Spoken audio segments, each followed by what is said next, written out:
কাজে দু কাজ হয়ে গেল।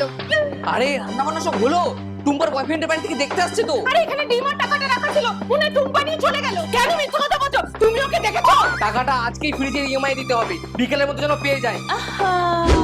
পেয়ে যাবে।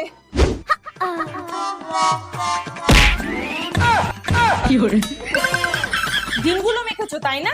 তা কি করব, একমাত্র ডিম আর পিঁয়াজ চুলে মাখলে চুলটা একটু সিল্কি হয়, তাও ছাড়াতে কত কষ্ট হয় জানো? না, অন্য উপায়ও আছে। হতেই পারে না। যেই টাকাটা চুরি করেছো সেটা দাও, তারপরে বলছি। কি প্রমাণ আছে? দিচ্ছি প্রমাণ, আগে উপায়টা বলি। এই দেখো, এটা হচ্ছে আলস গুডনেস এর ফ্লেক্সের জেল। এই ফ্লেক্সের জেল আমার ড্যামেজ চুলগুলোকে ঠিক করে, চুলটাকে সফট, শাইনি, স্ট্রেট আর সিল্কি করে দেয়। প্রথমে চুলে এটা ভালো করে লাগিয়ে মাসাজ করে 30 মিনিট রেখে ওয়াশ করে নিতে হবে। এটা কিন্তু হোম রেমেডির মতো, ইউজের পর কোনো রকম ভাবে জ্বর ছাড়াতে প্রবলেম হয় না। আর আমার চুলটা দেখো কতটা হেলদি আর স্ট্রং। তাহলে দাও আমাকে চুলটা ওয়াশ করে নি।